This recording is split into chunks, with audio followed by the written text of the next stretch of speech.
So, today we're going to dive into this really powerful idea from Japan. It's something that might just hold the key to a longer, happier, and, well, a more meaningful life. It's a concept called Ikigai. You know, it's one of the biggest questions we ask ourselves, right? We're all searching for that answer. We look everywhere. Science, philosophy, the latest wellness fads. But what if I told you the answer was hiding out on a small, pretty remote island? Okay, so this is Okinawa, Japan, and get this. It's a place with one of the highest concentrations of people living past 100 on the entire planet. I mean, way more than the global average. Their crazy longevity kind of suggests they know something that we don't. And that something, well, that's exactly what we're going to unpack today. Now, the secret isn't just about their diet or their genes. Though, yeah, those definitely play a part. The real secret is a concept that's all wrapped up in this one single, kind of mysterious word, Ikigai. So what exactly is Ikigai? Well, the direct translation is something like a reason for being. Or to put it a little more simply, it's the very reason you get up in the morning. For the people of Okinawa, this is everything. It's a guiding purpose that gives them deep satisfaction and meaning every single day. It's about finding real joy in the little things that keep them active and totally engaged with life. And this Japanese proverb really nails it. Think about this. In Japan, there isn't really a word for retire, not in the way we think of it, like just stopping everything. The whole idea is that you keep doing what you love for as long as you possibly can. Your purpose doesn't just, disappear when you hit 65. Okay, so Ikigai gives them the why. But what about the how? Let's take a look at the actual concrete lifestyle habits that these incredibly long-living people all seem to share. So researchers have found these places around the world they call blue zones. Okinawa is one of them. And these are spots where people live exceptionally long, healthy lives. And guess what? They all have these 4 things in common. And just look, Ikigai, that strong sense of purpose, it's right there next to diet, exercise, and community. It's not one thing, it's the whole package. It all works together. Okay, check this out. Here's a brilliant piece of ancient wisdom they live by. It's called harahachibu. And all it means is you stop eating when you're about 80% full. Just not stuffed. It sounds so simple, right? But this one practice keeps the body from being overworked with digestion, which we know can speed up how our cells age.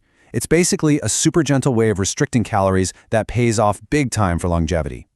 And this is all about the power of community. It's a moai.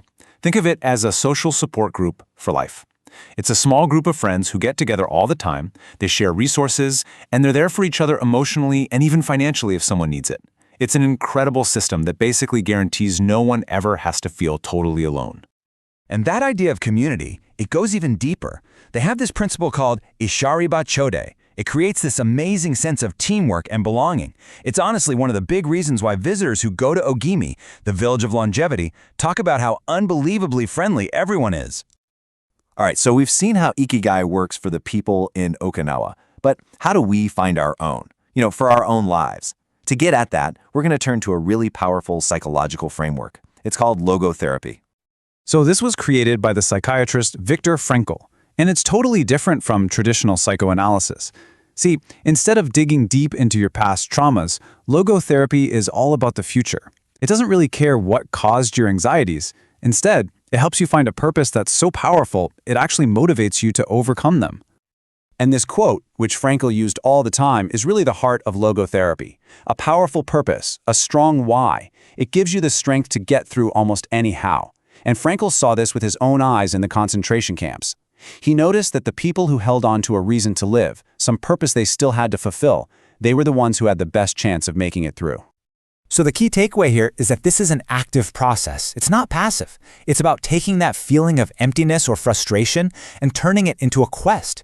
You go out and discover your purpose, you make a conscious choice to accept it, and then you let that new passion become your guide through all of life's challenges. Okay, so finding your why, that's step 1. Step 2 is all about learning how to lose yourself in the how, the actual doing. And this brings us to another really important concept for living out your Ikigai. It's called the state of flow. I guarantee you've felt this before. It's that feeling when you're so completely absorbed in what you're doing. Maybe it's skiing, or playing an instrument, or coding, or even just having a fantastic conversation. The time just melts away. Your ego kind of disappears. You and the activity become one. That perfect moment, that is flow.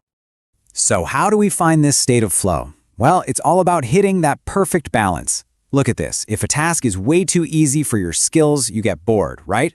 But if it's way too hard, you just get anxious. Flow lives right in that sweet spot, that perfect channel where the challenge is high enough to keep you engaged, but your skills are also high enough to meet it. You're being stretched, but you're not overwhelmed. And this brings us to the number one enemy of flow in our modern world, multitasking. We all do it. We think we're being super efficient, but the research is clear. It absolutely tanks our productivity, sometimes by as much as 60%. You just can't get into a state of true flow when your brain is constantly switching from one thing to another. If you want to find it, you have to commit, one task at a time. Okay, let's bring all these pieces together. We've got Ikigai, purpose, community, flow. So what does all this actually mean for staying young? Not just in our bodies, but in our minds too. Well, first, we got to know who the enemies are. You've got chronic stress, which just floods our bodies with hormones that literally damage our cells and make us age faster. And then there's just sitting around too much, being sedentary. It is one of the fastest ways to lose your vitality. But the good news is we can fight back, and we have some pretty powerful allies on our side. Things like keeping our minds active, always learning new stuff, getting proper sleep, because that's when our body makes the powerful anti-aging hormone melatonin, and of course, working on a positive attitude, which helps us handle stress and face challenges without freaking out. And you know, maybe this little song from a woman in Ogimi who is about to turn 100 years old says it all better than I can. She said, "Get on well with all your friends. Keep moving with your fingers working, and 100 years will come to you." It's such a simple but incredibly profound recipe for a long and happy life, isn't it? And really, that brings this whole thing right back to you. Because the core of Ikigai, it all boils down to this one simple question. And listen, it's not about having some big, perfect answer right this second. It's just about starting the search. So let me ask you, what's your reason for getting up tomorrow morning?